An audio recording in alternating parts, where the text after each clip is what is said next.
संपत्ति वो है जो हमें पैसे कमा के देती है, और जिम्मेदारी, दायित्व वो है जो हमसे पैसे खर्च करवाता है। रिच डैड पुअर डैड से रॉबर्ट टी कियोसाकी कहते हैं कि उनके रिच डैड हमेशा चीजों को सिंपल तरीके से समझने और समझाने में विश्वास रखते थे। उन्होंने बच्चों से कहा कि अकाउंटिंग में अंक यानी नंबर इंपॉर्टेंट नहीं है, इंपॉर्टेंट तो वो बात है जो वो नंबर्स, वो अंक बता रहे हैं। ये ठीक लेटर्स की तरह है या शब्दों की तरह है। जैसे शब्द या वर्ड्स इंपॉर्टेंट नहीं होते, इंपॉर्टेंट वो बात होती है जो वो शब्द कह रहे हैं, जो वो शब्द बताना चाहते हैं। कई लोग पढ़ते हैं परंतु बहुत ज्यादा समझ नहीं पाते। अब ये रीडिंग की एक प्रॉब्लम हो सकती है। जैसे एक छोटा सा एग्जांपल लें कि अगर आपके घर में कभी मोबाइल आया हो या वीसीआर आया हो और उसके साथ एक इंस्ट्रक्शन बुक भी आती है, कभी आपने उस इंस्ट्रक्शन बुक को पढ़ा है? मैं ये गारंटी दे सकता हूं कि बहुत सारे लोगों को उसे पढ़ने के बाद भी कुछ समझ नहीं आएगा और ऐसा लगेगा कि वो दुनिया का सबसे मुश्किल काम है। ठीक वैसे ही अंकों के साथ है। अगर आप अमीर बनना चाहते हैं तो आपको अंकों को पढ़ना और उन्हें समझना आना चाहिए। रॉबर्ट टी कियोसाकी कहते हैं कि अपने रिच डैड से ये बात उन्होंने हजारों बार सुनी थी और ये भी सुना कि अमीर लोग संपत्ति इकट्ठा करते हैं जबकि गरीब और मध्य वर्गीय यानी मिडिल क्लास लोग दायित्व इकट्ठा करते हैं। तो सवाल यह आता है कि जब कोई नौकरी कर रहा है, अच्छी सैलरी उठा रहा है, फिर भी उसके पास पैसे की तंगी क्यों होती है?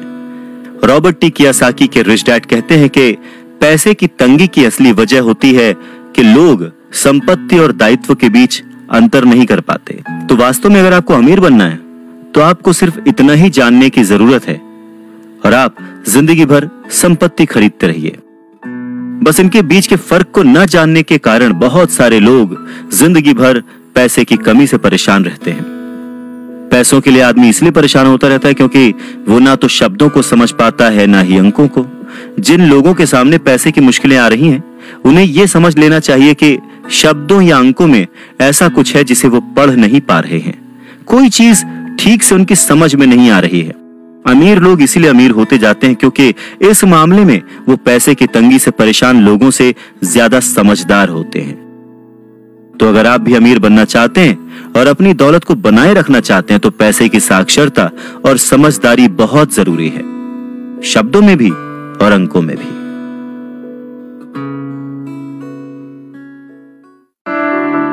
जिंदगी में सिर्फ पैसे कमाकर या पैसे बचाकर आप अमीर नहीं बन सकते।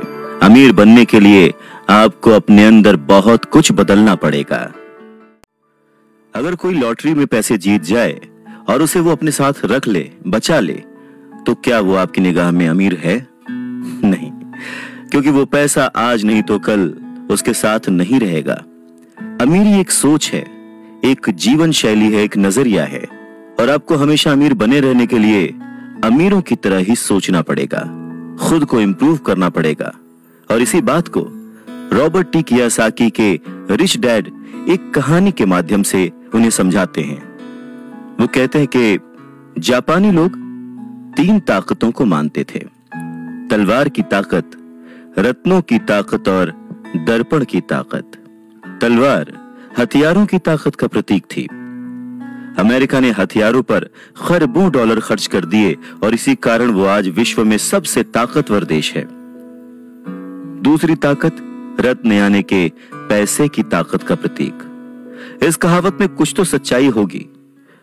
ये स्वर्णिम नियम याद रखो, जिसके पास स्वर्ण है वही नियम बनाता है। तीसरा दर्पण, शीशा, आत्मज्ञान का प्रतीक है। जापानी कहानियों के अनुसार ये आत्मज्ञान बाकी दोनों ताकतों से ऊपर है। गरीब और मध्यम वर्गीय लोग अक्सर ही धन की ताकत से नियंत्रित होते हैं। वो सुबह सुबह उठते हैं और नौकरी करने के लिए भागम भाग मचा देते हैं, बिना खुद से ये पूछे कि क्या ऐसा करना समझदारी है। पैसे की समझ न होने के कारण ज्यादातर लोग पैसे की डरावनी ताकत को ये इजाजत दे देते हैं कि वो उन्हें काबू में कर ले। पैसा उन्हें कंट्रोल करने लगता है। इस इश्यू को ठीक करने के लिए अगर वो दर्पण की ताकत का इस्तेमाल करते तो वो खुद से ये सवाल जरूर पूछते कि क्या ऐसा करना समझदारी है। बहुत बार हम अपनी अंदरूनी समझदारी पर भरोसा करने के बजाय भीड़ के साथ साथ चलने लगते हैं। कोई काम इसलिए करते हैं क्योंकि बाकी सब भी ऐसा कर रहे हैं। सवाल पूछने के बजाय हम नकल करने लगते हैं। अक्सर नासमझी के कारण वही दोहराने लगते हैं जो हमें सिखाया गया है। और इस तरह के विचार कि आपका घर आपका सबसे बड़ा एसेट है, आपका घर आपका सबसे बड़ा निवेश है, अगर आप ज्यादा कर्ज लेते हैं तो आपको टैक्स में ज्यादा छूट मिलेगी, अच्छी नौकरी, सुरक्षित नौकरी खोजो, गलतियां मत करो, वगैरह वगैरह। तो ऐसी चीजें हम भीड़ की बात सुनकर करने लग जाते हैं, खतरे नहीं उठाते। दूसरी जरूरी बात, ऐसा कहा जाता है कि ज्यादातर लोगों के लिए मौत से भी डरावनी चीज होती है भीड़ के सामने बोलना, उन्हें एड्रेस करना। मनोवैज्ञानिक कहते हैं कि बहुत सारे लोग कॉमन स्टेज पर बोलने से इसलिए डरते हैं क्योंकि उन्हें यह डर होता है कि कहीं उनकी बुराई होगी, लोग उनके ऊपर हंसेंगे, वो अकेले रह जाएंगे, लोग उनसे दूर हो जाएंगे। सबसे अलग होने का डर या अकेले रह जाने का डर ही वो सबसे बड़ा कारण है जिस वजह से बहुत सारे लोग अपनी समस्या, अपनी प्रॉब्लम्स को सॉल्व करने के नए नए तरीके नहीं ढूंढते, बस भीड़ के साथ चलते चले जाते हैं। इसीलिए रॉबर्ट टी कियोसाकी कहते हैं कि उनके रिच डैड की तरह ही उनके पुअर डैड ने भी उन्हें बहुत कुछ सिखाया है।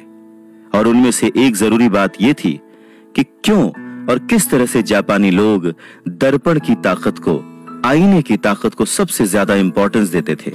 क्योंकि जब इंसान आईने में खुद को देखता है तभी उसे सच्चाई का पता चलता है। और ज्यादातर लोग खतरा मत उठाओ इसलिए कहते हैं क्योंकि वो खुद से डरे हुए होते हैं। ये किसी भी चीज के बारे में कहा जा सकता है, जैसे खेल में, रिलेशनशिप्स में, करियर में, पैसों में, वगैरह वगैरह। और सबसे इंपॉर्टेंट बात यह कि आईने में देखकर आप खुद से झूठ बोल सकते हैं क्या? रॉबर्ट टी कियोसाकी इस बात का जिक्र यहां इसलिए करते हैं क्योंकि भीड़ के साथ चलने में और पड़ोसियों की नकल करने में, उनके ऐशो आराम की नकल करने में बहुत सारी दिक्कतें आती हैं। पैसों की समस्या पैदा हो जाती है। वो उनका तरीका है, वो उसे अफोर्ड कर सकते हैं, पर जब हम देखा देखी बिना सोचे समझे नकल करना शुरू कर देते हैं तो हम समस्याओं से घिर जाते हैं। और तब हमें जरूरत होती है आईने की, जो हमें यह बताए हमें क्या करना चाहिए।